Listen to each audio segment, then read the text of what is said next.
জটিল সব সার্কিট আর ইকুয়েশনের মারপ্যাঁচে পুরো ব্যাচ তখন দিশেহারা। তার উপর পরপর দুটো কঠিন সাবজেক্টের কুইজ আর একটা প্রেজেন্টেশন। প্রফেসর স্যারকে বলা মানে অরণ্যের রোদন। তার হৃদয়ে করুণার লেশ মাত্র নেই। তিনি কোনোদিনও কুইজের ডেট পেছান না। যেটা বলেন সেটাই কোনো নড়চড় হয় না। অগত্যা সবাই মিলে ধরল তরুণ লেকচারার ওয়াসির স্যারকে। অন্তত যদি একটা কুইজের ডেট পেছানো যায়, ভাবল। সদ্য লেকচারার হয়েছেন, হয়তো বুঝবেন তাদের মনের কষ্ট। কিন্তু উনি আরও সরস, দুই কাঠি উপরে, কিছুতেই মানলেন না। উনি আবার প্রশ্নও করেন ভীষণ হার্ড। কয়েকটা দাঁত ভেঙে পড়ার উপক্রম হয়। পরীক্ষার শেষে সেই সব দাঁত হাতে নিয়ে কপাল চাপড়াতে চাপড়াতে বের হতে হয় পুরো ই-19কে। তো সেদিন আর কি করা, ক্লাস আর ল্যাবের টানার দখল শেষে কোনো রকম ছুটতে ছুটতে হলে ফিরেই খানিকটা নাকে মুখে গুজে পড়া টেবিলে গিয়ে বসলো নৈশি। পড়তে পড়তে পাগল হবার জোগাড় নৌশি। খানিকটা ব্রেক নিতে ফোনটা হাতে তুলে নিল। ফেসবুকের নিউজ ফিড স্ক্রল করতে করতে হুট করে ওর চোখ আটকে গেল ভার্সিটির চেরোচেনা ক্রাশ অ্যান্ড কনভেনশন গ্রুপের একটা পোস্টে। কেউ একজন মনের সমস্ত মাধুরী মিশিয়ে নিজের ভিতরে জমিয়ে রাখা ভালোবাসার কথা উজাড় করে লিখেছে।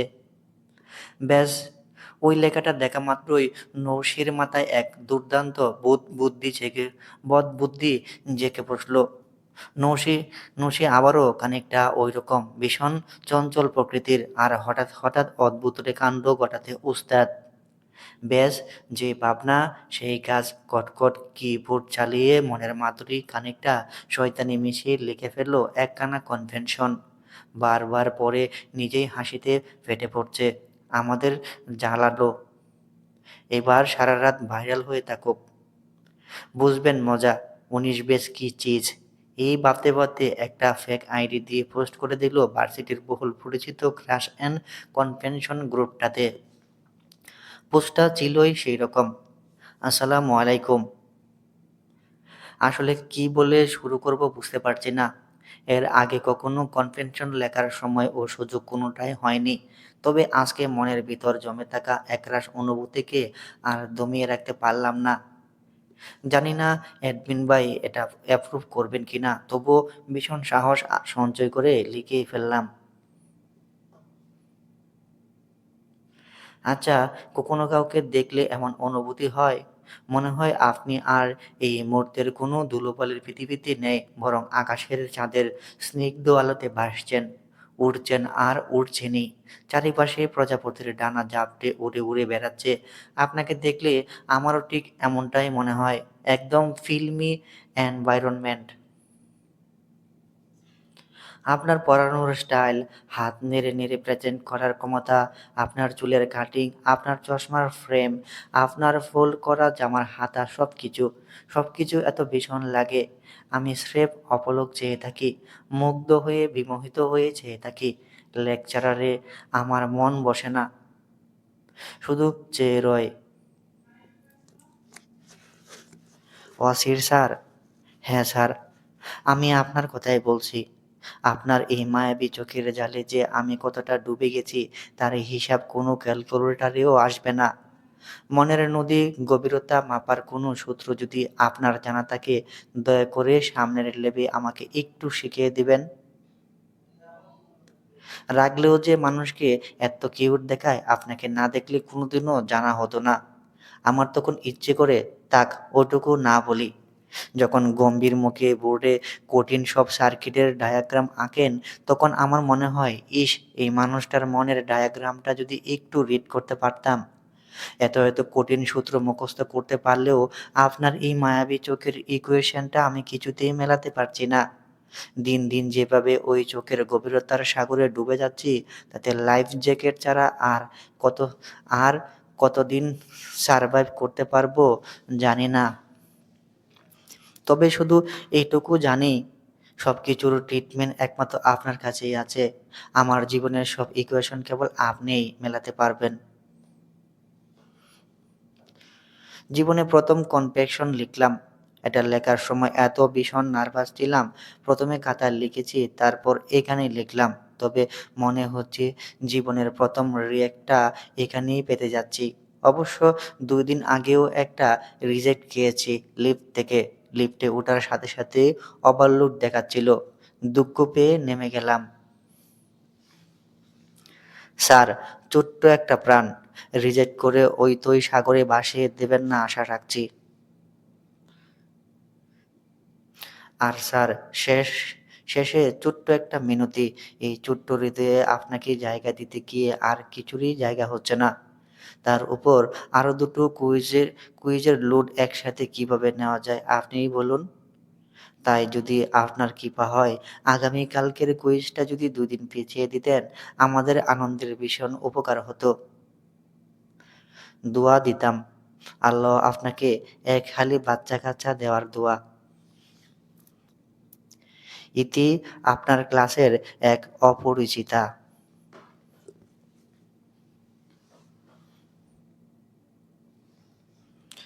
নিজের আগামীকালের কুইজের প্রশ্ন তৈরিতে ব্যস্ত সময় পার করছিল শেখ আহমদ অসির। হঠাৎ করেই একটা নোটিফিকেশন পেল, কেউ তাকে মেনশন করেছে। পরপর কয়েকটি নোটিফিকেশন। শিক্ষক হবার পর থেকে তার ফোনটাও কেমন শান্ত, নীরব হয়ে গেছে। অতিরিক্ত নোটিফিকেশন দিয়ে কেউ বিরক্ত করে না। নিরিবিলি নির্জার জীবন আজ তার ব্যতিক্রম হলো। পরপর এতগুলো নোটিফিকেশন দেখে অসির কম্পিউটার স্ক্রিন থেকে দৃষ্টি সরিয়ে ফোনটা হাতে তুলে নিল। পেজটা সে নিজেই খুলেছিল ভার্সিটি লাইফের শুরুর দিকে।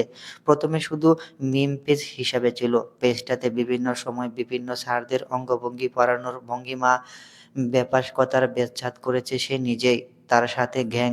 পরবর্তীতে শিক্ষক হিসেবে জয়েন করার পর স্যারদের নিয়ে মিম বানানো ছেড়ে দিয়ে ভদ্র লেকচারার হয়েছেন। আর সেই পেজের দায়িত্ব ছেড়ে দিয়েছেন জুনিয়রদের হাতে। আর সেই পেজে নিজেরই সম্পর্কে এত বড় একটা কনভেনশন চোখে শুরু হয়ে এলো। এখনো অবধি অ্যাডমিন প্যানেল থাকার দরুন দেখতে পেলেন পোস্টকৃত পোস্টকৃত আইডিটাকে। আইডিটাকে যে ফেক সেটা বুঝতে সমস্যা হলো না। সেটা ঘুরে ফিরে দেখে গিয়েই খেয়াল করলো সেই আইডির প্রত্যেকটা পোস্টে একজনের রিয়েক্ট কমন। আইডিটা ইটস নৌশি। অচিরেই বুঝতে সমস্যা হয় না, এই ফেক আইডির মালিক আর কেউ নয়, নৈশী নিজেই। পোস্টের কমেন্টগুলো পড়ে হাসলো ভীষণ। সারাদিনের ক্লান্তিতে ভীষণ একটা এনার্জি বুস্টার হিসেবে কাজ করলো এই পোস্টটা।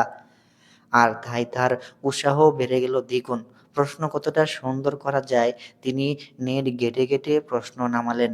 টিচার হওয়ার সুবাদে বিভিন্ন জার্নাল, ওয়েবসাইটে তার প্রাতিষ্ঠানিক অ্যাক্সেস আছে। সেই সব থেকে ঘেঁটে ঘেঁটে বের করে এ যাবৎকালের সবচেয়ে সুন্দর প্রশ্নগুলো প্রিন্ট নিয়ে নামালেন। তার ঠোঁটে তখন ক্রুর ক্রুর হাসি। যেমন স্টুডেন্ট তেমনি তার শিক্ষক। বেশ জম্পেশ একটা শিক্ষা দেবেন আগামীকাল।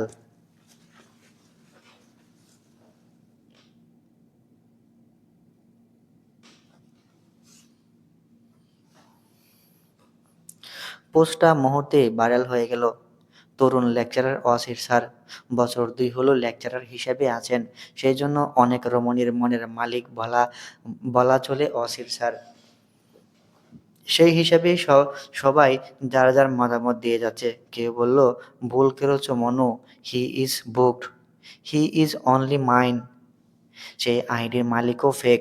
নিজের আইডি থেকে কমেন্ট লিখতে হিম্মত লাগে, সবার সেটা নেই। আর আর স্যার যেহেতু এতটা সাহস কেউ দেখাবেন না। নৌশি সবার রিয়াকশন দেখে আর হাসে। স্যারের এত ক্যান্ডিডেট এটা জানা ছিল না নৌশির। সে তো জাস্ট দুষ্টুমি করে পোস্ট করেছে। একজন তার কিছুক্ষণ পর আরেকটা কনফেকশন পোস্ট করলো ওয়াসির স্যারকে নিয়েই। তিনি লিখেছেন, অসির স্যার এখন মার্কেটে অ্যাভেলেবল নন। তিনি টোকেন, বুকড, রিজার্ভড। কোনোভাবেই রিটার্ন কিংবা এক্সচেঞ্জের কোনো সুযোগ নেই। তাই অযথা তাকে বিরক্ত করে পোস্ট দেওয়া বন্ধ করুন। ইতি টোকেন ট্যাগ যে লাগিয়ে রেখেছে। পরপর দুটো কনফেশন নিয়ে আর কমেন্টের হাড্ডাহাড্ডির লড়াই নিয়ে যা জম্পেশ একটা সন্ধ্যা কাটল নসির পুরো ব্যাচের। সবার কমেন্ট চেক করে আর হাসতে হাসতে গড়াগড়ি খায়। অনেকে দুষ্টুমি করে স্যারকে মেনশন দিয়েছে আর স্যার দুটো পোস্টেই টুকটাক কমেন্টের রিপ্লাই দিচ্ছেন। আর স্যারদের ব্যাচের বন্ধু-বান্ধবীরা এটা নিয়ে মজা নিল। একজন কমেন্ট করল, "এখন তো অন্তত ওদিকে চোখ দে অসির। যা প্রেম ভালোবাসা ওর সাথে যায়। ও তো এলিয়েন। পড়াশোনা ছাড়া কি কিছু বোঝে?" একজন তো কমেন্ট করল, "তোমার জন্য এক বালতি সমবেদনা জুনিয়র। ও কোনোদিনও বিয়েই করবে না। তোমার প্রথম রিজেকশনটা আজ পাচ্ছ।" আরেকজন বলল, "ইস অসির, মেয়েটা দুদিন আগেও একটা রিজেকশন দেখিয়েছে। এত বড় কষ্টটা তাকে দিস না।" অসির এক হালি বাচ্চা কাচ্চার সাথে বাচ্চার মা ফ্রিতে পাচ্ছিস। এদের প্রতি করুণা কর। এত সুন্দর দেখে, এত আনন্দ দেখে নসে ভাবল স্যার হয়তো এবার কুইজটা পিছিয়ে দেবেন। তাই সে নিজের রিয়েল আইডি থেকে স্যারের একটা কমেন্টের রিপ্লাইয়ের প্রশ্ন করল, "স্যার, এই খুশিতে যদি কুইজটা একদিন পিছিয়ে দিতেন?" স্যার ওর কমেন্টের শুধু কেয়ার রিয়েক্ট দিল, আর কিচ্ছু বলল না। তাতেই বুক কেঁপে উঠল নৌশির। স্যার ওর কমেন্টের কেয়ার কেন দিলেন? ও তড়িঘড়ি করে পুরো পোস্টটা কটিয়ে দেখতে শুরু করলো।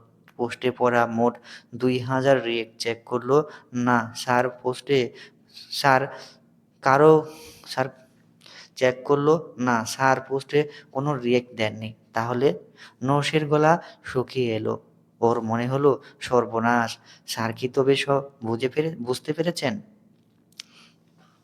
পরদিন যথারীতি গম্ভীর মুখে ক্লাসে এন্ট্রি নিলেন অসিত স্যার। ওনার বাম হাতে ধরা আজকের কুইজের প্রশ্নগুলো আর আনসার শিটগুলো। উনি প্রবেশ করতে সবাই দাঁড়িয়ে সালাম দিল। স্যার ডায়েসের ডেস্কে এগুলো রাখতেই পুরো ক্লাসরুম জুড়ে ছাপা ফিনফিনানি শুরু হলো। কি আছে আজ কপালে? নৌশি বসেছিল মাঝামাঝি একটা বেঞ্চে। স্যার ক্লাসরুমের সবার দিকে তাকিয়ে চোখ বোলাতেই ওর চট করে চোখ নামিয়ে ফেলল। কোনোভাবেই ও আজ স্যারের সাথে চোখাচোখি করতে রাজি নয়। স্যারের কালকের কেয়ার রিয়াক্ট এখনো চোখে ভাসছে। স্যার সবাইকে বসার ইশারা দিয়ে আনসার শিটগুলো ২ সারির প্রথম বেঞ্চের শিক্ষার্থীদের হাতে দিয়ে গম্ভীর গলায় বললেন, "পেছনে পাস করো।" সবার হাতে খাতা পৌঁছে গেল। খাতায় নিজের আইডি আর ডেট লিখতে কুইজের সময় হয়ে এলো। এবার প্রশ্নপত্রগুলো স্যার নিজেই প্রত্যেকের বেঞ্চে গিয়ে বিলি করতে লাগলেন। ২০ মার্কের কুইজ, মাত্র ৫টা সংক্ষিপ্ত প্রশ্ন। কিন্তু প্রশ্নপত্রে চোখ বুলেই নসির চোখ চড়ক গাছ। ও আর চোখে পাশে বসা প্রেমার দিকে তাকালো। দেখল প্রেমাও চোখজোড়া কোটর থেকে বের হওয়ার উপক্রম। এগুলো কি প্রশ্ন? কোন দুনিয়া থেকে এসেছে? স্যার কি এগুলো মঙ্গল গ্রহ থেকে আবিষ্কার করে এনেছেন? এত কঠিন আর বিদঘুটে প্রশ্ন দেখে ক্লাসের সবাই একে অপরের দিকে অসহায়ভাবে তাকাতে লাগলো। পুরো রুম জুড়ে তখন চাপা হাহাকার বয়ে গেল। আজকেও যে তাদের ভরাডুবি হবে সেটা 100% নিশ্চিত। কয়টা দাঁত ভেঙে সেটাই এখন দেখার বিষয়। নসির তখন ইচ্ছে করছিল ওই চশমিশকে টুট কালকের পুরো সন্ধ্যাটা বরবাদ হলো ওই মানুষটার চক্করে। মনে মনেই কয়েকটা ঝাড়লো ও। রাগে দুঃখে ও যখনই সামনের দিকে চোখ তাকলো তখন দেখলো অসির স্যার ঠিক ওর দিকেই তাকিয়ে আছেন। নৌশি সেকেন্ডের মধ্যে চোখ নামিয়ে খাতার দিকে মনোযোগী হলো। স্যার ঘোষণা দিলেন, সময় মাত্র ৩০ মিনিট। প্রশ্নপত্রের দিকে তাকিয়ে সময় নষ্ট না করে লেখা শুরু করুন। কিন্তু লিখবে কি? নসি ওই টপিকগুলো জীবনেও দেখেনি। রে এর মতো সাবজেক্ট তো আর বানিয়ে লেখা সম্ভব নয়। বিশেষ করে ইকুয়েশন দুটো ও আগে কখনো দেখেনি। স্যার ইচ্ছে করে এত ঘুরিয়ে পেঁচিয়ে দিয়েছেন। সবাই যখন লেখায় ব্যস্ত, স্যার তখন ঘুরে ফিরে পুরো ক্লাসরুম গার্ড দিয়ে গেল। তবে পুরোটা সময় তিনি খেয়াল করলেন ল্যাভেন্ডার কালারের হিজাব পরা নৌশিকে। এমন শান্ত আর ভদ্র দেখতে একটা মেয়ে যে আদতে এমন একটা কাজ করতে পারে সেটা ভেবেই মনে মনে বেশ অবাক হলেন ওয়াসির স্যার। তবে মেয়েটাকে বেশ লাগলো। আগে কখনো সেভাবে খেয়াল করেননি সে। মেয়েটা যদিও দুষ্টুমি করে লিখেছে, তার শেষের পরিচ্ছদ পড়েই বুঝতে পেরেছে তার আগ অবধি মনে হয়েছিল সত্যিই কোনো কনফেকশন। তবে তারিফ করতেই হয়, মেয়েটা ভালো লিখেছে, কিন্তু পড়াশোনায় যত ফাঁকিবাজি। এই যে এখন সে না লিখে আশেপাশে তাকানোর ধান্দা করছে, এটা ঠিক ধরতে পারল সে। নৌশি দুটো দুটো ইকুয়েশনের অর্ধেক খানিকটা লিখে যখন আর কোনোমতেই উত্তর মেলাতে পারল না, তখন হতাশ হয়ে কলমটা ২ আঙ্গুলের ফাঁকে রেখে সামনে ঝাঁকতে লাগলো। আর কারো দিকে সাহায্যের আশায় আর চোখে পাশে তাকানোর চেষ্টা করতে ঠিক তখনই মাথার পেছনে এসে দাঁড়ালো এক দীর্ঘ খায়া। স্যার এসেছেন খাতার সিগনেচার করতে। ওসি স্যার ওর খাতাটা সামান্য টেনে নিলেন। ফাঁকা খাতায় ওর ফাঁকা খাতার উপর কয়েক সেকেন্ড দৃষ্টি বুলিয়ে তারপর কোনো কথা না বলে কসকস করে একটা সিগনেচার করে দিয়ে দৃঢ় পায়ে সামনে এগিয়ে গেলেন। নৌশি শুধু ওনার যাওয়ার দিকে তাকিয়ে দীর্ঘশ্বাস ফেলল। ও বুঝলো কালকের ওই বদবুদ্ধির প্রতিশোধ স্যার আজ কানায় গন্ডায় উসুল করে নিচ্ছেন। তবে সে খাতাতে কি লিখবে ভেবে পেল না। সে খেয়াল করলো স্যারের সিগনেচার মারাত্মক সুন্দর, একদম স্যারের মতোই। সে বাকি সময় আর কিছুই না লিখে স্যারের সিগনেচারের প্র্যাকটিস করতে লাগলো। ওরই নিজেরও এমন একটা মারাত্মক সিগনেচার থাকা উচিত, সেটা কেমন করে সেটা ভেবেই গেল বাকি সময়। পরীক্ষা শেষ পরীক্ষা শেষে সব খাতাগুলোই কালেক্ট করা শেষে স্যার ডায়েসে দাঁড়িয়ে বললেন, গতকালকের বিষয়টা নিয়ে। নৌশি শুনে দম বন্ধ করে কান পেতে থাকলো। গতরাতে ফেসবুকের ওয়ালে যে সৃজনশীলতা আপনারা দেখিয়েছেন, তার 10% যদি আজ পরীক্ষার খাতায় দেখাতেন, তবে হয়তো পুরো পুরো ব্যাচকে আজ এভাবে করুণ অবস্থায় পড়তে হতো না। যাক, নেক্সট টাইম মনের ডায়াগ্রাম রিড করার এত শখ জাগলে পুরো ভার্সিটি থেকে না জানিয়ে হিম্মত থাকলে সরাসরি ইনবক্সে নক দিবেন। অযথা নিজের বেকুপিপনার দায় ক্লাসের বাকিদের উপর চাপানোর তো কোনো মানে হয় না, তাই না? স্যার কাঁধে হাতে বেরিয়ে গেলেন। তখন সবার মাথায় হাত। তবে সবাই ভীষণ ক্ষিপ্ত হলো পোস্টকার্ডের উপর। এটা নিয়ে জোর কথা চলল পরবর্তী স্যার না আসা অবধি। ছেলেরা একজন আরেকজনকে দোষারোপ করলো, কারণ এরকম দুষ্টুমি করার মতো স্টুডেন্টের অভাব নেই পুরো ব্যাচে।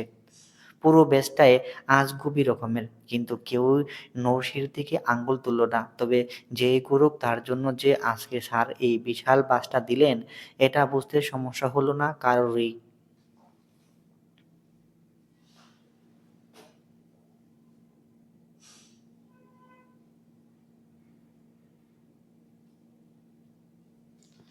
এদিকে রাতে হলে ফিরে সব কাজ সেরে যখন বিছানায় শুয়ে ফেসবুক স্ক্রল করছিল, তখন নৌশির রিয়েল আইডির মেসেঞ্জারে একটা নোটিফিকেশন এলো।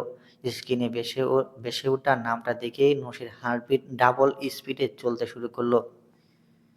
এস আহমেদ অসির মেসেজটা। কনভেনশনের আইডিটা কার ছিল নৌশি? আপনার নাকি অন্য কারো? নৌশি শোয়া থেকে উঠে বসলো ও চরম প্যানিকড হয়ে গেল।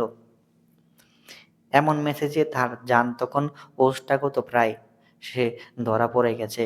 ও একদম জমে বরফ হয়ে গেছে যেন। মাথা হেঁ হয়ে থাকলো। নিজের চোখকে বিশ্বাস করতে পারছিল না। এত সহজে ধরা পড়ে গেল কিভাবে? সে কি সে কি রিপ্লাই দেবে? না দিয়ে উপায় ছিল না। তাই অনেক ভেবে কাঁপা হাতে টাইপ করলো, সরি স্যার, জাস্ট দুষ্টুমি করে পোস্টটা দিয়েছিলাম শুধুমাত্র কুইজটা পেছানোর জন্য। স্যার, আমি এখনই ডিলিট করতে অনুরোধ করছি। অ্যাডমিন ভাইকে প্লিজ। আমার অন্য কোনো ইন আমাক আমার অন্য কোনো ইনটেনশন ছিল না। প্লিজ ক্ষমা করবেন স্যার। নৌশি জামান, আমি আপনার কাছে দুষ্টুমির পাত্র? I am really very sorry sir. আমি বুঝতে পারিনি। স্যারও ডাকেন, আবার পুরো কমিউনিটির কাছে নাকও কাটেন। আগে সিদ্ধান্ত নেন কি বলবেন, স্যার নাকি আবারও ওই চোখের গভীরতায় ডুব দিতে চাইবেন? নৌশি স্তব্ধ হয়ে ফোনের দিকে তাকিয়ে রইল। সে আর কি বলবে? শুধু সরি বলে মেসেজ দিতে থাকলো। কিন্তু সেই ক্ষমা কি মঞ্জুর হলো? তার পরের দিন ক্লাসে থমথমে পরিবেশ। সবাই জানে আজ কুইজের মার্ক জানা যাবে। ওয়াসির স্যার খাতা নিয়ে ডাইসে এসে দাঁড়ালেন। স্যার চশমাটা নাকের ডগায় টিক করতে করতে পুরো ক্লাসের দিকে তাকিয়ে বললেন, গতকালকের ২০ মার্কের কুইজের রেজাল্ট খুবই চমৎকার হয়েছে। বিশেষ করে আমাদের ক্লাসের একজন তো রীতিমতো ইতিহাস তৈরি করেছেন। এই কঠিন প্রশ্নেও আমাদের ব্যাচের মধ্যে যিনি ইতিহাস গড়েছেন তার আইডি 02219933। Please stand up. নিজের আইডি শুনে নৌশি একদম থতমত খেয়ে গেল। ও তো খাতায় কিছুই লেখেনি। তবে হাইস্ট কিভাবে হলো? ও কোনো মতে উঠে দাঁড়ালো, কিন্তু বুঝতে পারল না কিছুই। স্যার ক্লাসের বাকিদের দিকে তাকিয়ে বললেন, সবাই ওনাকে শুভেচ্ছা জানান। ক্লাসের সবাই তো দারুণ খুশি। প্রেমা আর পেছনের ছেলেরা মিলে টেবিল চাপড়ে পুরো ক্লাসরুম মাথায় তুলে ফেলল। নৌশি তখন ভাবছে কিভাবে সম্ভব। ওর অবস্থা তখন ১.৫ টাকা ৫ সিকি। ডাল মে জরুর কুছ কালা হ্যায়। সবাই শান্ত হলে অসিত স্যারের ঠোঁটের কোণে সেই চেনা ক্রূর হাসিটা আবারও ফুটে উঠল। তিনি খাতাটা উঁচিয়ে বললেন, উনি অত্যন্ত সৃজনশীল শিক্ষার্থী। খাতায় কুইজের উত্তর না লিখে পরীক্ষার পুরোটা সময় আমার সিগনেচার নিখুঁতভাবে প্র্যাকটিস করেছেন। এত নিখুঁত যে আমি নিজেই কনফিউজড হয়ে গিয়েছিলাম ওটা আমার নাকি ওনার সিগনেচার। তবে দুঃখের বিষয়, সিগনেচার প্র্যাকটিসের ফুল মার্ক ফেলেও কুইজের খাতায় ওনার প্রাপ্ত নম্বর 2/20। সবাই যেখানে 8, 9, 10 পেয়েছেন সেখানে উনি 02 পাওয়ার গর্ব অর্জন করেছেন। এজন্য ওনাকে সাধুবাদ। মুহূর্তের মধ্যে জুপ করে পুরো ক্লাসরুম জুড়ে ফিনপতন নীরবতা নেমে এলো। যারা একটু আগে টেবিল চাপড়া ছিল তারা বোকার মতো হাত নামিয়ে নিল। এইভাবে ভরা মজলিসে আইরি আইরিনিক বেজ্জতি। নৌশি আর দাঁড়িয়ে থাকতে পারল না। দপ করে বেঞ্চে বসে পড়ল। লজ্জায় অপমানে মাটির সাথে মিশে গেল যেন। স্যার যে ওরে পুরো ক্লাসের সামনে এভাবে ধুয়ে দিবেন ও ভাবতেও পারেনি। ওই একখানা কনভেনশন পোস্টের প্রতিশোধ স্যার আজ কড়াই-গন্ডায় উসুল করে নিলেন। ওই ঘটনার পর থেকে ডিপার্টমেন্টের দিনগুলো নর্সের জন্য চরম অস্বস্তিকর হয়ে দাঁড়ালো। ক্লাস কিংবা করিডোরে স্যারের সামনে পড়লেই ও চট করে চোখ নামিয়ে ফেলে। যথাসম্ভব স্যার থেকে দূরে দূরে থাকা। কিন্তু স্যারের স্যারও কম যান না। হঠাৎ হঠাৎ এমন একখানা লোক দেন তাতেই নসির ফিলে চমকে যাওয়ার উপক্রম হয়। অথচ এই ঘটনার আগে যে স্যার কোনোদিন ওরে ভালো করে তাকিয়েও দেখেছেন কিনা সন্দেহ। আর এখন এটাকে বলে নিজের পায়ে নিজে কুড়াল মারা, কিংবা কাল কেটে কুমির আনা। না পারছে কাউকে কিছু বলতে, না পারছে নীরবে নীরবে অত্যাচার সহ্য করতে। সব মিলিয়ে নসির অবস্থা এখন একদম যাচ্ছে তাই। আর তাই তো ওর মাথার মধ্যে সবসময়ের জন্য স্থায়ী হয়ে গেল অসির স্যার, এক মূর্তিমান আতঙ্ক। স্যার আশেপাশে থাকলেই সব যেন তালগোল পাকিয়ে যায় তার। সেদিনও ল্যাবে রেফ্রিজারেটরের মান মেলাতে গিয়ে রেজিস্টারের মান মেলাতে গিয়ে নসি পুরো তালগোল ফাঁকিয়ে ফেলল। ল্যাবে মন না থাকায় ও বারবার ভুল জায়গায় তার কানেক্টর করছিল। এক পর্যায়ে ও যখন মরিয়া হয়ে আরেকটা কানেক্টিং ওয়্যার লাগাতে গেল, অমনি মৃদু একটা স্পার্ক হয়ে চট করে আঙ্গুল ছিটকে গেল। ক্লাসের অন্য মেয়েরা ভয় পেয়ে দূরে সরে গেল, কিন্তু নসি উল্টো নিজের আঙ্গুল ফু দিয়ে দিতে দিতে প্রেমাকে ফিসফিস করে বলল, দূর, এই সার্কিটের ভেতরটা দেখছি অসের স্যারের মতোই, করোনার লেশমাত্র নেই। স্যারের মতোই, শুধু শক দিতে জানে।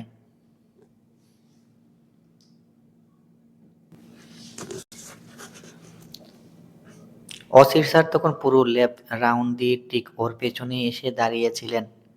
মেয়েটার এমন অদ্ভুত সংলাপ ওনার চোখে দুটোকে শুরু হয়ে এলো। নৌশি কিছু বুঝে ওঠার আগেই স্যার দৃঢ় পায়ে এগিয়ে এসে ওর হাত থেকে কানেক্টিং ওয়্যারটা নিজের হাতে নিলেন। নৌশির অবস্থা তখন, ইয়া আল্লাহ, স্যার পাশে কখন এলেন? তিনি খুব নিপুণভাবে সার্কিটটা ঠিক করে দিতে দিতে একদম দিমি গলায় বললেন, অসির স্যার আপনাকে ঠিক কতবার শক দিয়েছে নৌশিজামান? স্যারের গলার মৃদু আর ওনার গায়ের পারফিউমের হালকা ঘ্রাণ নসে আরও থতমথকে গেল। ভাগ্যিস ল্যাবের বাকি সবাই তখন আর যার যার সার্কিট মেলাতে ব্যস্ত, তাই কেউ খেয়াল করেনি। নসি আমতা আমতা করে বলল, সরি স্যার, আসলে। স্যার ওর খাতার ওপর ঝুঁকে সাইন করতে করতে নিচু স্বরে আবারও বললেন, যেখানে মানুষটা অন্যের চোখের গভীরতায় ডুব দিতে ব্যস্ত, সেখানে সার্কিটের কানেকশন তো ভুল হবেই। নসির তখন ইচ্ছে করছিল মাটির নিচে সে দিয়ে যেতে। অসির স্যার সোজা হয়ে দাঁড়িয়ে দাঁড়িয়ে ওনার ফাইলটা হাতে নিলেন। যাওয়ার জন্য এক পা বাড়িয়েও আবারও ঘুরে দাঁড়ালেন। ওনার ঠোঁটের কোণে তখন সেই অতি পরিচিত হাসি। একদম নিচু সুরে ফিসফিস করে বললেন, লাইফ জ্যাকেটের প্রয়োজন হলে কিন্তু বলতে দ্বিধা করবেন না। নসে একদম কাঠের পুতুলের মতো জমে গিয়ে দাঁড়িয়ে রইল। কি একটা কাণ্ডই না ঘটিয়েছে। এখন উঠতে বসতে ল্যাবে ক্লাসে স্যার ওকে ইচ্ছে মতো সাইজ করছেন। স্যারেরাও যে শিক্ষার্থীর চেয়েও ২ কাঠি উপরে থাকতে পারে তা বুঝতে নসির বড্ড দেরি হয়ে গেল। করিডোর দিয়ে যাওয়ার সময় রিফাত জিজ্ঞাসা করল, নসি, একটা সার্কিট যদি অতিরিক্ত ভোল্টেজ সাপ্লাই দেওয়া হয় আর কোনো ফিউজ না থাকে তখন কি ঘটবে? নসি চট করে উত্তর দিল, অসির স্যারের কুইজ টেস্ট হবে। মানে? এমন উত্তর শুনে অবাক হলো রিফাত। সেদিনের কুইজের কঠিন প্রশ্ন দেখে যেভাবে আমাদের পুরো ১৯ ব্যাচের মগজ পুড়ে ছাই হয়ে গিয়েছিল, ঠিক সেভাবেই সার্কিটটা নির্ঘাত পুড়ে ছাই হয়ে যাবে, বুঝেছিস? রিফাত এ কথাতে হাসল খুব। অসির স্যার তখন ক্লাসের পাশের ক্লাসরুম থেকে বের হচ্ছিলেন এবং নসির বলা কথাটা তিনি ঠিক শুনলেন। তিনিও হাসলেন। মেয়েটা যে ভীষণ ডানপিটে আর চঞ্চল, এটা বুঝতে সমস্যা হলো না তার।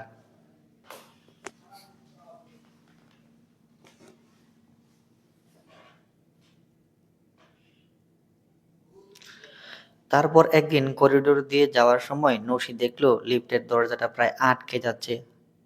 ও আর না ভেবে ওরকম দৌড়ে ছুটে আসলো লিফটটা ধরার জন্য।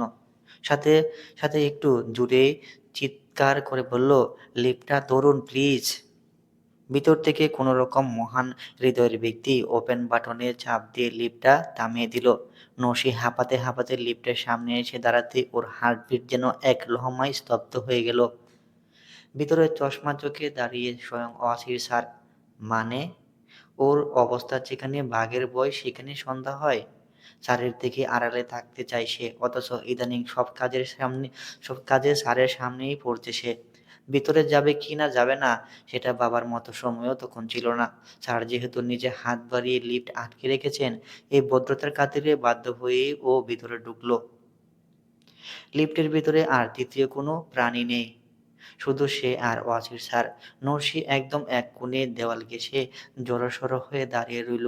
লিফট উপরে উঠতে শুরু করতে স্যার বললেন, আপনার লিফটের ওভারলোড সমস্যাটা কি কেটেছে নরসিজামান, নাকি এখনো লিফট আপনাকে রিজেক্ট করে দেয়?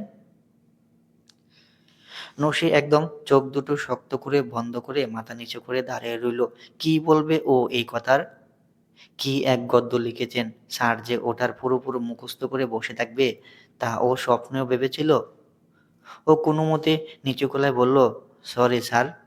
মনে মনে ভাবল, এমন এক বাদাই বাদাইমিশ বুদ্ধি মাথায় এসেছিল যে এখন কি সারা জীবন এই চাশমিশ স্যারকে সরি বলে বলে যেতে হবে। ৪ তলা আসতেই লিফটের দরজা খুলল। নসি কোনো রকমে সালাম টুকে কোনো এক প্রকার ছুটেই লিফট থেকে চলে গেল। অসির স্যার ওর এভাবে পালিয়ে যাওয়ার দিকে তাকিয়ে মৃদু হাসলেন। ধীরে ধীরে এই চঞ্চল প্রাণোজ্জ্বল মেয়েটাকে অসির বেশ ভালো লাগতে শুরু করলো। তার মনে হলো ওর রোবটের মতো জীবনের এমন একটা চটপটে বালিকার প্রয়োজন, যে তার জীবনটাকে রাঙিয়ে ভরিয়ে দিবে।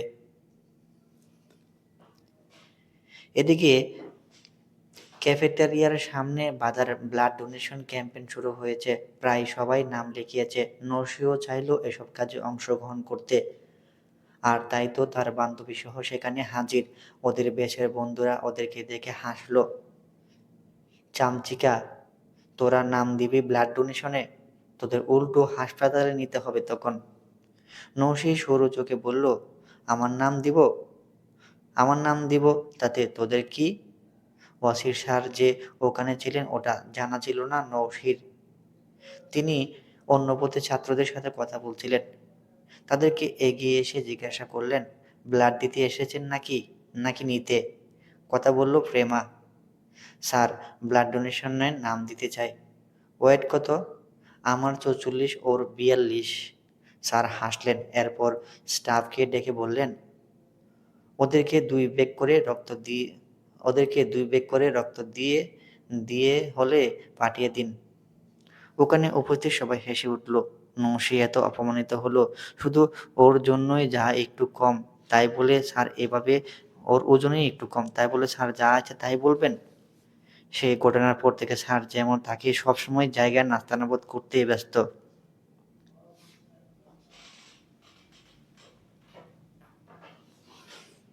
এভাবেই কাটতে লাগলো ভার্সিটির দিনকাল। এর মধ্যে একদিন ওর আন্ডারগ্রাউন্ড টিপিসের কাজে বেশ কিছু সেমিকন্ডাক্টর ম্যাটেরিয়ালসের মরফোলজি দেখার জন্য কিছু প্রয়োজনীয় টেস্ট করা জরুরি ছিল। সেজন্যই তার সুপারভাইজার তাকে রেকমেন্ড করলো বি বিসিএসআইআর।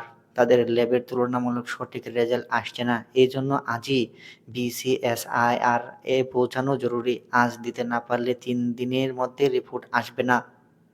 ওর কাজ আটকে থাকবে। কিন্তু নৌশির স্যাম্পলগুলো নিয়ে ফ্যাকাল্টি বিল্ডিংয়ের বারান্দায় আসতেই শুরু হলো মুষলধারে বৃষ্টি। এখন উপায়, সে আটকা পড়ে গেল। দূর থেকে দূরতমেও কোনো রিকশার অস্তিত্ব মিলল না। চারিদিকে কুয়াশার মতো সাদা বৃষ্টি। ঝুম বৃষ্টির অবিরাম শব্দে তখন ফ্যাকাল্টি বিল্ডিংয়ের বারান্দায় ওর কাছে একটা খাঁচার মতোই মনে হলো। ও যেন বন্দি কেউ। সময় বয়ে যাচ্ছে, অথচ বৃষ্টি থামার নাম নেই, আর সে দাঁড়িয়ে দাঁড়িয়ে সময় নষ্ট করছে। ঠিক তখনই ওদের বিল্ডিংয়ের সামনে এসে থামলো একটা রিকশা।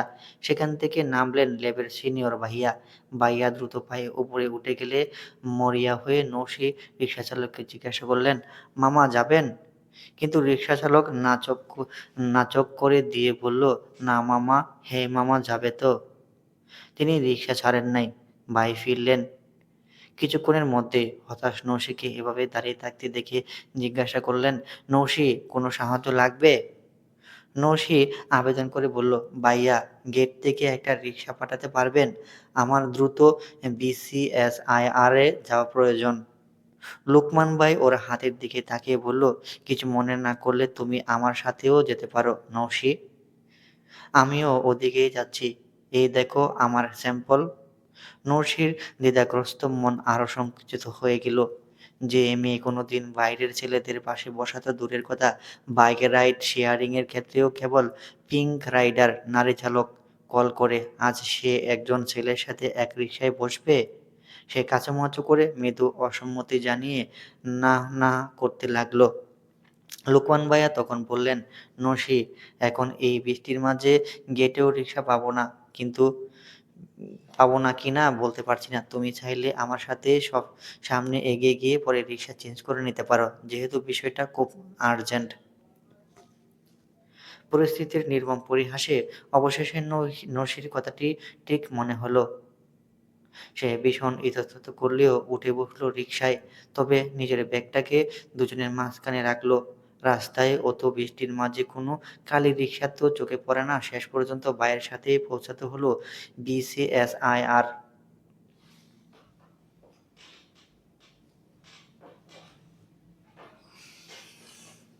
ওই ঝুম বৃষ্টির মাঝে রিকশাটা বিসিএসআইআর এর পিআইডি ভবনের ঠিক সামনে এসে থামলো। বৃষ্টির কারণে জায়গাটা বেশ স্যাঁতসেঁতে।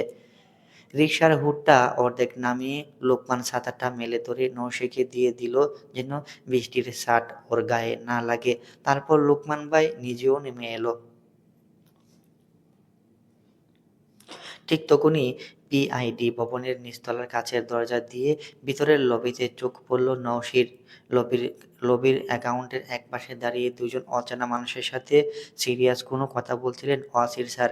তিনিও হয়তো বিশেষ কোনো অফিসিয়াল প্রজেক্টের কাজে বা জরুরি কোনো ইলেকট্রনিক ইকুইপমেন্টের কন ক্যালিব্রেশন রিপোর্ট নিতে এখানে এসেছেন। কিন্তু কথার বলার মাঝেই স্যারের চোখ চলে গেল বাইরের দিকে, কাচের ওপাশে। বৃষ্টির মাঝে নৌশি আর লোকমানকে এতটা পাশাপাশি এবং একসাথে রিকশা থেকে নামতে দেখে অসির স্যারের পুরো মুখয়াবব মুহূর্তের মধ্যে বদলে গেল। তার চোয়াল শক্ত হয়ে এলো, চশমার ওপাশের চোখ দুটো কঠিন হয়ে উঠল।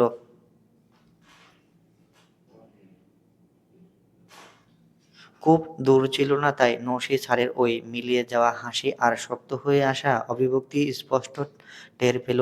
ওর মনের ভিতরে কেমন যেন করে উঠল। মন বলল, সর্বনাশ, স্যার তাকে ভুল বুঝছেন। নৌশি লবিতে ঢুকতে আরও স্পষ্ট হলো স্যারের মুখশ্রী। স্যার অন্যদের সাথে কথা বলার ফাঁকে তার দিকে আবারও তাকিয়েছেন। তবে তার চোয়ালে শক্ত হয়ে যাওয়া পেশিগুলো যেন বলে দিচ্ছিল ওনার ভিতরে প্রলয়ঙ্কারী জ্বর শুরু হয়েছে। কিন্তু কেন? স্যাম্পলগুলো নির্দিষ্ট কক্ষে পৌঁছে দিতে নসি উঠল লিফটে। নসির মন কসকস করতে লাগলো। ব্যাপারটা ভালো লাগলো না কিছুতেই। কেন লাগলো না ও নিজেও জানে না। যে স্যারের চোখ জোড়া তাকে দেখলেই হেসে উঠে, সেই চোখ জোড়ার দৃষ্টি আজ অমন বদলে গেল কেন? কেন অতটা তেতে উঠলেন স্যারের সাথে? তার কি? স্যার অমন অমন খেয়ে ফেলা দৃষ্টি কেন দিলেন? স্যার তাকে শুধু শুধু ভুল বুঝলেন। ব্যাপারটা নৌশিকে খুব ভোগালো। নৌশি নিজেকে বারবার প্রশ্ন করে গেল, কতগুলো জবাব মিলল, কতগুলো মিলল না। আর পুরোটা দিন রাত সে মগ্ন থাকলো ওই একই চিন্তায়।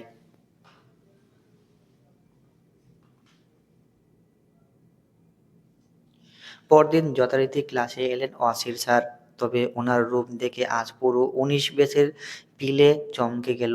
ওনার মুখের প্রতিদিনের সেই হাসিমাখা মুখটা আজ আর নেই। আজ যেন তিনি জ্বলন্ত এক সার্কিট।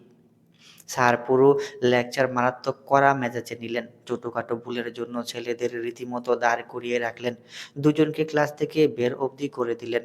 অথচ পুরোটা সময় নৌশির বেঞ্চটার দিকে একবারও চোখ তুলে তাকালেন না। ওনার এই সুনিপুণ উপেক্ষা নসির বুকের ভিতর তীরের মতো বিঁধতে লাগলো। সবাই স্যারের এমন ব্যবহারে হতভম্ব হয়ে গেল। ক্লাস শেষ করে স্যার যখন ডাইস থেকে ওনার মার্কার আর ফাইলগুলো গুছিয়ে নিচ্ছেন, ঠিক তখনই পুরো ক্লাসের সামনে বললেন, নৌশিজামান, সবাই অ্যাসাইনমেন্টগুলো কালেক্ট করে এক্ষুনি আমার কেবিনে নিয়ে যাবেন। কথাটা বলেই তার উত্তরের অপেক্ষা না করে স্যার ক্লাস থেকে বেরিয়ে গেলেন। নৌশি একটা শুকনো ডুব দিল। প্রেমা ফিসফিস করে বলল, কি রে, স্যারের ভোল্টেজ আজ এত হাই কেন? নৌশি কোনো উত্তর দিতে পারল না। ও অ্যাসাইনমেন্টগুলো কালেক্ট করে এরকম ভয়ে ভয়ে স্যারের ক্যাবিনের দিকে এগিয়ে গেল। দরজায় হালকা নক করতে ভেতর থেকে পারমিশন মিলল। দেখল ওয়াসির স্যার ওনার চেয়ারে হেলান দিয়ে জানালার বাইরে তাকিয়ে আছেন। ওনার চেহারা একদম তমতমে। নৌশি টেবিলের ওপর শিটগুলো রেখে সালাম দিয়ে খুব নিচু গলায় বলল, স্যার, অ্যাসাইনমেন্টগুলো। অসির স্যার জানালার দিকে দৃষ্টি ফিরিয়ে সোজা হয়ে বসলেন। ওনার সেই কঠিন দৃষ্টি নৌশির উপর স্থির হতে নৌশির শিরদাঁড়া দিয়ে একটা হিমশীতল স্রোত বয়ে গেল। স্যার একদম কঠিন গলায় জিজ্ঞাসা করলেন, আপনার মনের গতিপথ কি খুব দ্রুত চেঞ্জ হয়ে যায় নৌশিজামান? নৌশি মুহূর্তেই বুঝতে পারল স্যার গতকালের ঘটনার ইঙ্গিত করছেন। ও আমতা আমতা করে বলতে শুরু করলো, সরি স্যার, আসলে গতকাল বিসিএসআইআর-এ স্যাম্পল পাঠানোটা বড্ড জরুরি ছিল, কিন্তু ফ্যাকাল্টি বিল্ডিংয়ের সামনে কোনো রিক্সা ছিল না। ঝুম বৃষ্টিতে আমি আটকা পড়ে গিয়েছিলাম। লোকমান ভাইয়া ওদিকেই যাচ্ছিলেন আর ওনার রিকশায়। সে বলে চলল পুরোটা। কেন সে এতটা এক্সপ্লেন করলো সেটা হয়তো সে নিজেও জানে না, কিন্তু স্যার যেন তাকে ভুল না বুঝেন তাই অত শত কথা সে বলে গেল। ওর কথা থেমে গেল স্যারের কথায়। আমার ব্যক্তিগত বৃত্তে আমি কেবল সিঙ্গেল অ্যাক্সেস পছন্দ করি। আমার সাথে যুক্ত থাকা মানুষের জীবনেও আমি কোনো থার্ড পার্টি সহ্য করতে পারি না। আমি কি বোঝাতে পেরেছি? চুপচাপ মাথা নাড়ায় নৌশি। তবে বুঝল না কিছুই। স্যার কী সব বোঝাতে চাইছেন সব মাথার উপর দিয়েই গেল।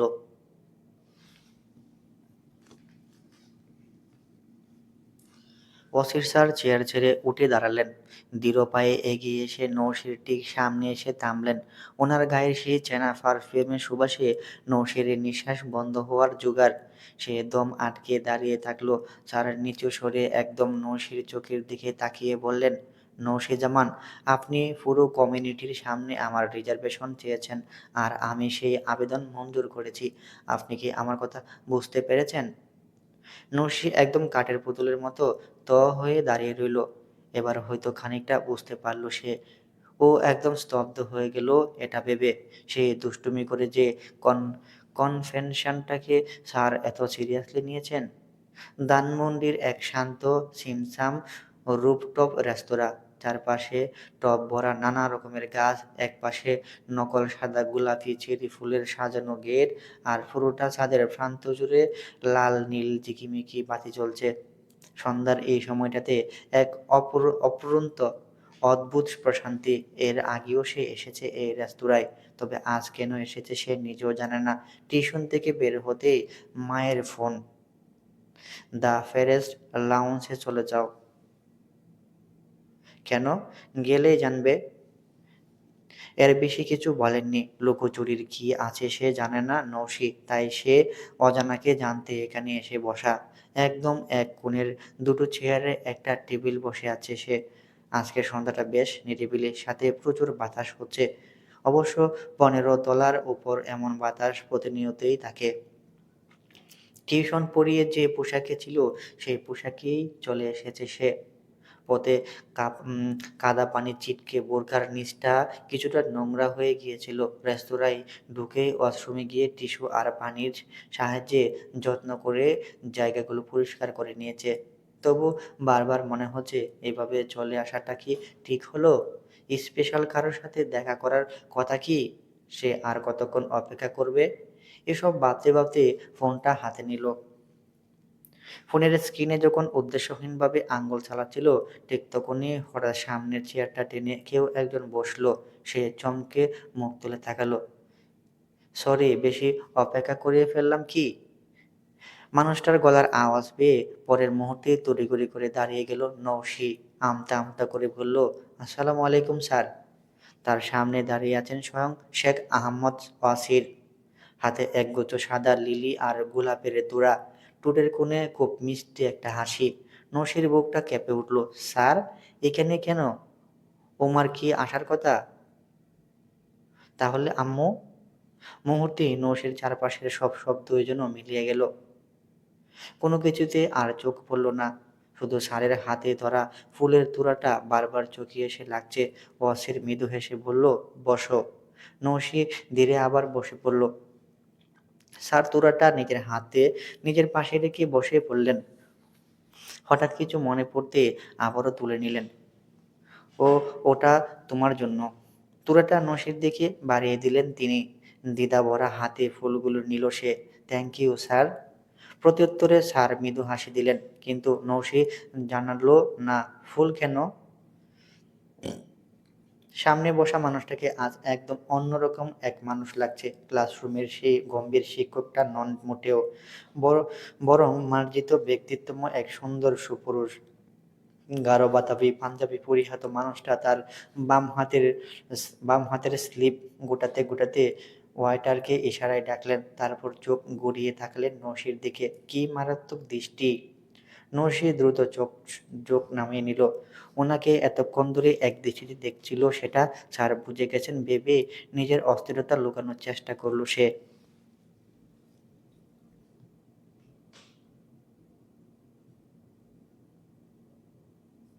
ওয়েটার আসতেই মেনু কার্ডটা বাড়িয়ে দিলেন। অচিরে সেটা নৌশির দিকে এগিয়ে দিয়ে বলল, অর্ডার করো। নৌশি কি বলবে বুঝতে পারল না। তার মোটেও খিদা নেই, তবে এখনকার এখানকার ক্যাশোনাট সালাডটা বেশ ভালো হয়। সে সেটাই অর্ডার করলো, সাথে 1 কাপ কোল্ড কফি। অসির মেনুটা ফিরিয়ে নিয়ে আরও বেশ কিছু খাবার অর্ডার করলেন। ওয়েটার চলে গেল, আবারও তাদের মাঝে নীরবতা নেমে এলো। এবার কথা শুরু করলেন ওয়াসির। শান্ত গলায় বললেন, টিউশনি ছিল? জি। কোথায়? মোহাম্মদপুর। কোন ক্লাস? College student. গুড। তোমার মতো সময়ে আমিও অনেক টিউশনি করিয়েছি, তবে অনলাইন প্ল্যাটফর্মে বেশি ক্লাস নিয়েছি। নৌশি হাসে। আমিও কলেজে থাকতে আপনার ক্লাস করেছি। আপনি ভীষণ সুন্দর ক্লাস নেন। নতুন কথা শুনে অসির হাসে। সরু চোখে তাকিয়ে জিজ্ঞাসা করে, চোখের গভীরতায় ডুব দেওয়ার স্বভাব কি তখন থেকেই তৈরি হয়েছিল? নসি আবারও জমে গেল। সে লজ্জা পেয়ে চোখ নামিয়ে নিয়ে তাকালো ফুলের তোড়ার দিকে। কোনো প্রাগৈতিহাসিক যুগে সে কি এক কাণ্ড করেছিল, স্যার তাকে এখনও সেটা নিয়ে লজ্জা দিয়েই চলেছেন। সে কোনো মতে বলল, সরি স্যার, ওটা পরীক্ষা পেছানোর দুষ্টুমি ছিল। সব বুঝলাম, কিন্তু মানুষ মানুষের কালারের দিকেও তাকায়, কিংবা চশমার ফ্রেমে, যেখানে মানুষটা তার টিচার। নসি ঠোঁট চেপে হাসল। আপনার টেস্টগুলো অনেক কঠিন হয়, সেই জন্যই রাগ থেকে ওঠা। এখন সারা জীবনের জন্য এই কঠিন মানুষটাকে গ্রহণ করে নিতে পারবে? নসি চট করে চোখ তুলে তাকালো। স্যারের চোখ দুটো ওর ওপর স্থির। জি? নসি নসি কথাটা মর্মার্থ ঠিক বুঝতে পারল না। নসি জামান, আজ এখন তোমার সামনে আমি শুধু শেখ আহমদ অসির, যিনি আজ তোমার শিক্ষক নন। নসির গলাটা শুকিয়ে এলো। জি? স্যার গভীর নিঃশ্বাস নিয়ে মৃদু হাসলেন। গতকাল ক্লাসে শুনলেন তো, আর মাত্র ১ মাস আছি তোমাদের মাঝে, তারপর চলে যাচ্ছি। কথাটা শুনে নসির মুখের রং একদম বদলে গেল। বিষাদের এক কালো মেঘে ঢেকে গেল তার মুখটা। অসি অসির একটা খেয়াল করে মুহূর্তের জন্য থামলেন। তারপর পরিস্থিতি হালকা করতে করতে হেসে বললেন, আচ্ছা, খুব দুঃখজনক কিছু বলে ফেললাম কি? মন খারাপ হয়ে গেল? না স্যার, তেমন কিছু না। নসি থমথমে মুখে উত্তর করল, সত্যি? চেহারাটা চেহারা তো সেটা বলে না। নসি অস্বস্তি লুকাতে মুখ ফিরিয়ে নিয়ে এক গ্লাস পানি খেল। অসির নিবিড়ভাবে তাকে অবলোকন করল। তারপর একটু গম্ভীর হয়ে বললেন, নসি, তোমার এই কনফেশনটা একটা সুন্দর সূচনা ছিল বলতে পারো। বিশ্বাস করো, ওটা আমার ভীষণ রকমের ভালো লেগেছিল।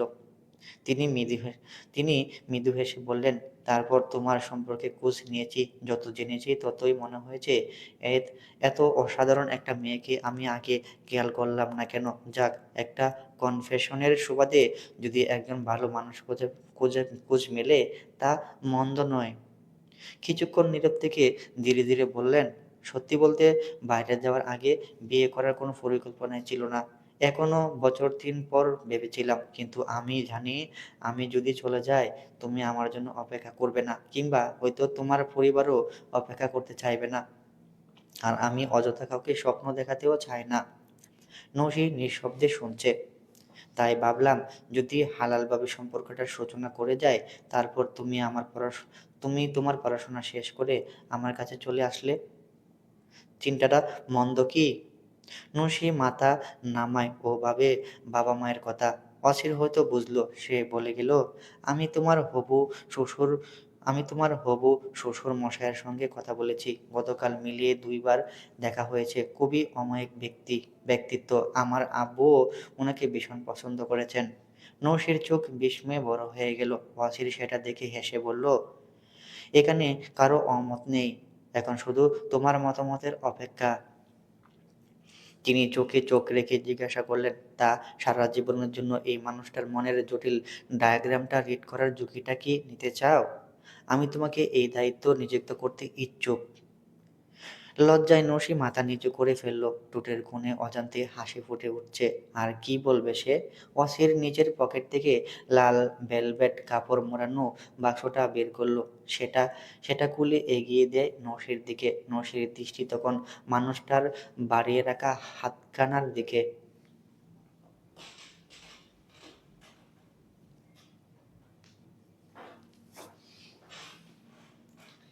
তারপরের গল্পটা বাতাসের বেগে এগিয়ে গেল। এত দ্রুত সব ঘটে গেল। বিয়ের ৪ হাত বিয়ে, ৪ হাত এক হওয়া, আনুষ্ঠানিকতা, আর সব মিলিয়ে সপ্তাহ দুয়েকের এক টুকরো সংসার হলো নৈশির। মানুষটা তার পাগল করা ভালোবাসায় নসীকে আচ্ছন্ন করে রেখে চেপে বসলো ফ্লাইটে, হারিয়ে গেল দূর দেশে। আর ওইদিকে নসীর অবস্থা তখন মরমর, চারপাশে উলটপালট হয়ে গেল তার। অচিরের দেশ ছাড়ার পর প্রথম কয়েকটা দিন নসীর জীবনটা যেন একদম স্থবির হয়ে গেল। এক অন্তহীন বিষাদের সাগরে যেন তলিয়ে যেতে লাগলো নৌশি। চোখ মিলিয়ে চারপাশে এক মহাশূন্যতা। একজন মানুষ নেই, তারপরেও যেন কোথাও কেউ নেই। রুমে ঢুকতে পারে না, কষ্টে কান্না চলে আসে, বিছানায় বসতে পারে না, বারান্দায় দাঁড়াতে পারে না, সব জায়গায় মানুষটার স্মৃতি। সিঁড়ি গিয়ে সিঁড়ি ঘরে গিয়ে দাঁড়ালেও সেখানেও লিফটের সামনে মানুষটাকে দেখতে পায়। এত কান্না আসে তার। মানুষটা কি জাদু করে গেল তাকে? এই নৌশে একদম অচেনা নৌশে, পুরোপুরি ডুবে যাওয়া নৌশে। অচিরে ফোন দিলেই পাগলের মতো কাঁদতে থাকে। গলার কাছে কান্নার দলাটা চেপে সে প্রতিদিন ক্লাসে যায়। একদম আকাশ সমান বুক ব্যথা চাপা দিয়ে সে প্রতিটি ক্লাস করে। কিন্তু পুরোটা ক্লাস জুড়ে চোখের সামনে কেবল ওই একটা মুখই ভেসে বেড়ায়। ডিপার্টমেন্টের করিডোরগুলোতে হাঁটতে চারপাশটা কা কা করে ওঠে। প্রিয় মানুষটার আবদ্ধ কেবিনটা দেখলে ওর শ্বাস আটকে আসে। পড়ার টেবিলে বসলে বইয়ের পাতা জুড়ে কেবলই ভেসে ওঠে সেই গভীর চোখ জোড়া, যেটাতে তার অন্তহীন ডুবে যাওয়া। পড়াশোনায় মন বসবে কি করে? মন তো পড়ে আছে ৭ সমুদ্র ১৩ নদীর ওপারে। চাইলেই যে বারবার ফোন দিয়ে একটুখানি আওয়াজ শুনবে, সেই উপায়ও নেই। মানুষটা সারাক্ষণ ক্লাস আর ল্যাবে পড়ে থাকে। এদিকে দম বন্ধ লাগে তার। অবশ্য ক্লাস শেষে অনলাইন প্ল্যাটফর্মে ক্লাস নেওয়া শুরু করেছেন নৌশি। অসিরের পরিচিত সেই প্ল্যাটফর্ম। অসির নিজে তার সব অফলাইনের সরাসরি টিউশন বন্ধ করিয়ে পুরোপুরি অনলাইন করে দিয়ে গেছে। অসির অবশ্য চেয়েছিল সে যেন এসব ঝামেলা থেকে একদম দূরে থাকে। কিন্তু নৌশির মনে হয়েছিল একা সময় কাটানোর জন্য এর চেয়ে ভালো ঔষধ আর নেই। সেই হিসাবে ক্লাস টিউশনি মিলিয়ে সময় তো কাটে, কিন্তু বুকের ব্যথাটা তো কমে না। হৃদয়ে শান্তি নেই একটুও, ওর ভালো লাগে না মোটেও। সারাদিন চাতক পাখির মতো অধীর হয়ে অপেক্ষা করে মানুষটা কখন ফোন দিবে। সকালের কিংবা রাতে ওই সামান্য ফোন কলের জন্য হয়রান হয়ে বসে থাকে সে। কিন্তু ফোন দিয়ে কথা কি বলবে সে কান্না করে আটকে বসে থাকা। অসির ঠিক বুঝে, তাই সে খুব ঠান্ডা মাথায় শান্ত করে মেয়েটাকে। বিয়ের পর যে মেয়েটার পড়ালেখা লাটে উঠেছে, এটা টের পেয়েছে ওয়াসির। শাশুড়ি আম্মা ফোন দিয়ে শুধু নালিশ করেন, মেয়ে পড়ে না, শুধু কাঁদে। আর অস্থির ওয়াসির ব্যস্ত হয় নববধূকে বোঝাতে।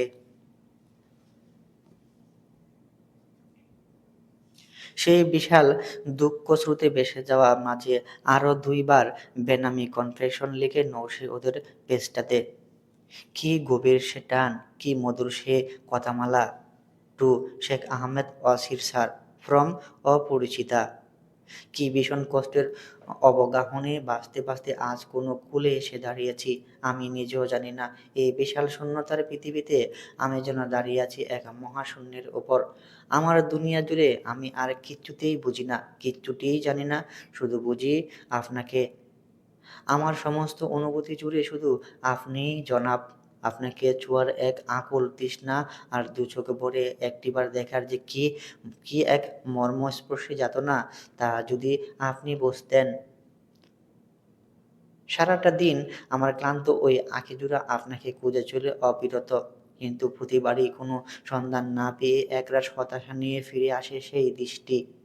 কেন দেখা মেলে না আপনার? কোথায় হারালেন এভাবে? আপনাকে ছাড়া এই চেনা ডিপার্টমেন্টটা এখন শুধু এক ধুধু বালুচর, এক তপ্ত মরুভূমি। এই বুকফাটা কাঠফাটা রোদে আপনিই আমার একমাত্র পিপাসার জল। কিন্তু কোথায় মিলবে সে জল? আর কতটা দূরত্বে হেঁটে গেলে দেখা পাবো আপনার? আপনি চলে যাওয়ার সাথে আমার পুরো দুনিয়াটাই এক গভীর অন্ধকারে ঢেকে গেছে। এখন শুধু অধীর অপেক্ষা, কবে হবে সেই কাঙ্ক্ষিত সূর্যোদয়? কবে আমি আবার চোখ মেলে দেখতে পারবো আপনার ওই মায়াবী চোখের এক চিলতে সোনালি আকাশ? কনফেশন দেওয়ার সাথে কমেন্ট বক্স ভরে গেল মেয়েদের কমেন্টে আর আর্তনাদে। অনেক ফেক আইডি খেদে বাসায় অস্থির অসির স্যার বিবাহিত, এটা মানতেই পারে না যেন ভীষণ কষ্ট। তাদের বুক ফাটা আর্তনাদ ভারী হয়ে ওঠে কমেন্ট বক্স আর ফেসবুকের আকাশ। আবার অনেক সিনিয়র কমেন্ট করে, ইস, এত গভীর প্রেম পূর্ণতা পেল না। জুনিয়র, তোমার কপাল পুড়ল, স্যার তো বিয়ে করে ফেলেছেন। স্যারের এক বন্ধু কমেন্ট করলেন, সর্বনাশ, আজ তো অসিরের অসিরের হবে, ভাবি বুঝবে আচ্ছা মতো। অসহায় অসির তখন বলবে, নসি, ও বউ, আমি কিছু বুঝি না গো। অনেকে হাহারিয়ে দিল সেই কমেন্টটাতে। অসির স্যার নিজেও দুষ্টুমি করে সেই কমেন্টে হাহা দিল। বললেন, এক্সপার্ট আছি, বোঝা যাচ্ছে। এই পর্যন্ত ভাবি কতদিন জেলেছে তোকে? নসির নসির বান্ধবী প্রেমা রেগে কমেন্ট করলো, আপনাদের রুচি কেমন? নিউলি ম্যারিড পার্সনকে নিয়ে কনভেনশন দেন, স্যারের স্ত্রী কেমন ফিল করবে তখন? নসির সব পড়ে আর হাসে, ভার্সিটি জুড়ে স্যারের এত ক্যান্ডিডেট, তবে প্রত্যেকবার বুঝে যায় অসির। নসি তাকে প্রশ্ন করলো, আপনি কিভাবে বুঝেন ওটা আমি? আমার কাছে জাদু আছে, অসির ইয়ার্কি করে তার স্ত্রীর সাথে। কেমন জাদু? তুমি যে স্কুলের ছাত্রী, আমি এককালে সেই স্কুলের হেড মাস্টার ছিলাম। ওই পেজের অ্যাডমিন প্যানেলে এখনো আমি আছি। পেজটা আমি নিজেই খুলেছিলাম। নসির তখন থতমত খায়। তার মানে এভাবেই স্যার জেনেছেন পুরোটা? ওয়াসির আবদার করে পোস্টের কথাগুলো নিজ স্ত্রীর মুখ থেকে শুনতে। সেই মধুর কথামালাগুলো রেকর্ড করেও রাখে। স্ত্রীর সামান্যতম অনুভূতিগুলো আজ আজলাই ভরে কুড়িয়ে নিতে সদা প্রস্তুত যেন ওয়াসির। এরপর আরও একবার সে একই কাজ করে নসি। হাহাকার ভরা পোষ। আর দূর দেশে বসে তার ব্যস্ত স্বামী তার স্ত্রীকে স্বাভাবিক করতে সদা জাগ্রত তৎপর। সব মিলিয়ে নসি অসিরের দিনগুলো কাটে কি ভীষণ অস্থিরতায়।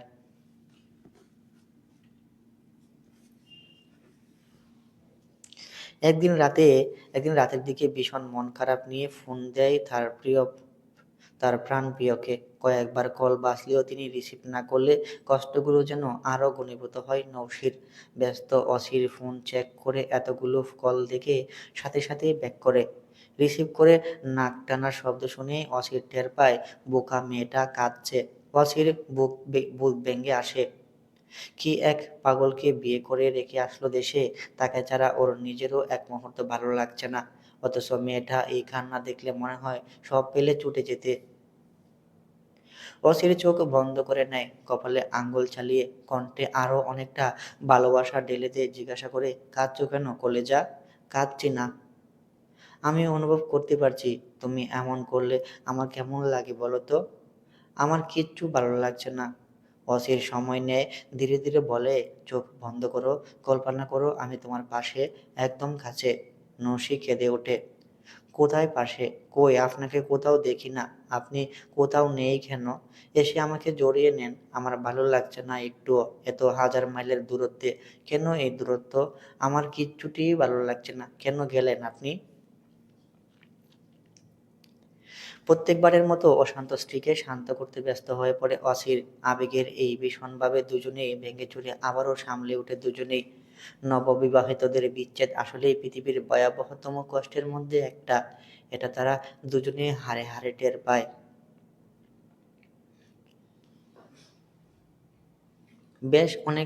বেশ অনেকক্ষণের চেষ্টায় অসির তার স্ত্রীকে শান্ত করতে পারে। তারপর শুধায়, আম্মু বললেন তুমি পড়াশোনা বাদ দিয়ে দিয়েছো? পড়ি তো। আমি শুনেছি কতটুকু পড়ো। এখন থেকে আমরা দুজনেই একসাথে পড়বো। দিনে আমি যত ঘন্টা তুমিও ঠিক তত। কথাটা শুনে থতমত খায় নৌশি। আল্লাহ, পাগল নাকি? আমি এত পড়লে একদম বদ্ধ পাগল হয়ে যাব। সমস্যা নাই, আমার পাগল বউই দরকার। না, আমার পড়ায় মন বসে না। মন আপনি নিয়ে গেছেন। অসির হাসে। বসাবে? আমাকে তো লাগবে নাকি? এই যে আমি অন কলে আছি তোমার সাথে, অন কলে থেকে পুরোটা সময় তোমার পাশে থাকবো, কিন্তু পড়াশোনা নিয়ে কোনো টালবাহানা চলবে না। নসে, দেখি এখনই টেবিলে বসো তো, ভালো মেয়ের মতো। সে বাধ্য মেয়ের মতো বইটা খুলে, কিন্তু টেবিলের উপর ফোনটা রেখে চট করে বলল, 1 মিনিট, পড়ালেখার মাঝে মাঝে গিয়ে একটু সুন্দর সুন্দর রোমান্টিক কথা হবে না? ওপাশ থেকে ওয়াসির মৃদু হাসির শব্দ শোনা গেল। তারপরে আবার সেই গম্ভীর শিক্ষকের কণ্ঠ, পড়ালেখা পড়ালেখা ডিস্ট্রাক্ট করে এমন কোনো কথা হবে না। আর হ্যাঁ, কোনো ইকুয়েশন বা টপিক বুঝতে না পারলে আমাকে সরাসরি জিজ্ঞাসা করতে পারো। ওয়াসির ফোনটা হোল্ডারে রাখে ওপাশে নসীও তাই করল। তারপর টানা ১ ঘন্টা ফোনের ওপাশে শুধু পাতার উলটপালট করার আর মৃদু পড়ার শব্দ। নসী থেমে গেলেই ওয়াসির তাকে জানান দেয় সে শুনছে। ওসির এমন সার্বক্ষণিক তদারকিতে নসীর এলোমেলো স্ত্রীসত্তাটা যেন আরও সাজতে শুরু করল। শিক্ষক আর স্বামী উভয় রূপেই অসির সুন্দরভাবে বুঝিয়ে দিল নিজ স্ত্রীর সময় এবং মুহূর্তগুলোকে। সদ্য প্রেমে পড়া যুগলের মতোই অবিরত চলতে লাগলো তাদের এই ১০০০ মাইলের দূরত্বের সংসার। এমনই একদিন নসীর অমন টানা পড়াশোনার মাঝে ওপাশ থেকে ওয়াসিরের ল্যাবের এক বাঙালি রিসার্চার হেসে জিজ্ঞাসা করলেন, "কি ওয়াসির ভাই, সারাক্ষণ কানে হেডফোন গুঁজে কি শোনেন? কোনো গান নাকি?" ওয়াসির একটু হাসলেন। ওনার শান্ত কণ্ঠস্বর শুনে স্পিকারে নসীর কানে ভেসে এলো, "না ভাই, এখন লজিং মাস্টার আমি। দেশে একটা পিচ্চি বউ আছে, তাকে পড়াতে হয় এখনো।"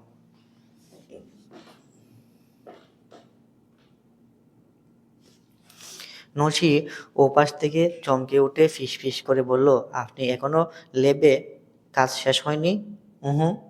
নসী গাল ফুলিয়ে বলে, "এভাবে বললেন কেন? ওখানে মানুষগুলো আপনাকে কী ভাববে বলুন তো?" অসির একটুও দ্বিধাবোধ না করে বলল, "কী ভাববে? আমি আত্মস্বীকৃত বউ পাগল হতে চাই নসী। সবাই এক নামে জানবে, জগতে একজন খাঁটি বউ পাগলা ছিল, যার নাম শেখ আহমদ অসির।" ল্যাবের কাজ শেষ করে ফ্ল্যাটে ফিরেই অসির ব্লুটুথ ইয়ারবাডটা কান থেকে খুলে ফেলল। ফোনটা লাউডস্পিকারে দিয়ে ও শাওয়ারে নিতে চলে গেল। পুরোটা সময় নসি পড়ল। এখন তো মাস্টারমশাইকে নিয়মিত পড়া দেওয়া লাগে তার।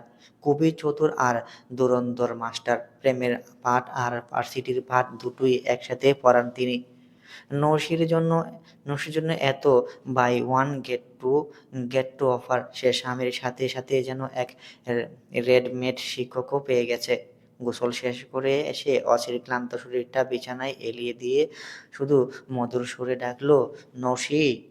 এমন গভীর ডাকে নসির পড়ার মাঝেও কেঁপে উঠল যেন। "হুম, মাথাটা ভীষণ ধরেছে, একটু টিপে দাও তো বউ।" অসিরের এই আদুরে আবদারে নসীর মনটা এক নিমেষেই খারাপ হয়ে যায়। এত ১০০০ মাইল দূরে থাকা স্বামীর মাথা ব্যথা একটু হাত বুলিয়ে দেওয়ার ক্ষমতাও ওর নেই। এই মলিন গলায় বলল, "কফি মেকার আছে না? যান, আপনি কফি নিয়ে আসুন। আমিও ওপাশ থেকে আমার জন্য কফি বানিয়ে আনছি। দুজনে একসাথে কফি খাই।" নসীর ওপাশ থেকে একটু দুষ্টুমি করে দীর্ঘশ্বাস ফেলে বলল, "আর কত নিজের কাজ নিজে করব বউ? একটু তো খেদমত করো স্বামীর।" নসীর চোখের কোণটা আবারও ভিজে উঠল। ও কাঁপা গলায় বলল, "আপনি এভাবে বললে কিন্তু আমি এখনই কান্না শুরু করে দেব।" বউয়ের গলা কাঁপতেই অসির থেমে গেল। ব্যস্ত হয়ে ভিডিও কলটা অন করলেন। এক ইটালিয়ানের সাথে শেয়ার ফ্ল্যাটে আছেন অসির। দুই রুমে দুজন থাকেন। সাথে লাগোয়া ডাইনিং ড্রেসিং স্পেস। ওপাশে ক্যামেরা অন হতেই নসি দেখল অসির কফির মেশিনের সামনে মগটাকে যথাস্থানে রেখে সুইপ চাপ দিতেই কফিতে পূর্ণ হয়ে গেল কাপ। "এই যে আমার কফি, এবার খুশি?" নসি থতমত খেয়ে চেয়ে থাকল। অসির হাসে হালকা স্বরে জিজ্ঞাসা করল, "আজকের সব লেকচার সব পড়া শেষ হয়েছে?" হুম। ফোনের স্ক্রিনের ওই পাশে সোফায় হেলান দিয়ে বসে অসির। "তুমি যখন আমার কাছে চলে আসবে, তখন থেকে আমার একমাত্র কুইনই হবে তুমি সুইটহার্ট।" স্বামীর এমন ফ্লার্টিং দেখে হেসে ফেলল নৌশি। ধীরে বলল, "ও দেশের মানুষের সাথে থাকতে থাকতে আপনিও পুরো আংরেজি আংরেজি ম্যান হওয়ার চেষ্টা করছেন দেখছি।" অসির শব্দ করে হাসল। ওনার সে চিরচেনা মায়াবী চোখ দুটো ক্যামেরার ওপাশে চিকচিক করল। সে ফোনের স্ক্রিনের দিকে একটু ঝুঁকিয়ে এসে ফিসফিস করে বলল, "আরো কিছু আরো কিছু শুনবে আংরেজি ভালোবাসা?" নৌশি বুঝে গেল তার কঠিন শিক্ষক মহাশয় এখন শতভাগ রোমান্টিক মোডে আছেন। এখন সে মানুষটার এই রূপান্তর অপেক্ষায় থাকে সারাটা দিন। সে টেবিল থেকে বইটা আলতো করে বন্ধ করে বড় বাতিটা নিভিয়ে বিছানায় গা এলিয়ে দিল। গা এলিয়ে দিল। কানের কাছে ফোনটা রেখে কোলবালিশটা শক্ত করে জড়িয়ে ধরে সে তাকালো সিলিংয়ের দিকে। ঘরের মৃদু আলোয় সে শুধু শুনতে লাগলো তার একান্তই নিজের মানুষটার গভীর পরিপক্ক আর আকুল করা ভালোবাসার অন্তহীন কাব্যমালা। সমাপ্ত। Crush and confession. Tabassum Tuya. গল্পটি কেমন হয়েছে অবশ্যই কমেন্ট করে জানাবেন। আমাদের চ্যানেলে এরকম সুন্দর সুন্দর গল্প পাবেন। সো চ্যানেলটি সাবস্ক্রাইব করে পাশে থাকুন। দেখা হবে অন্য কোনো গল্পের নতুন পর্বে। সে পর্যন্ত ভালো থাকুন, সুস্থ থাকুন। আসসালামু আলাইকুম।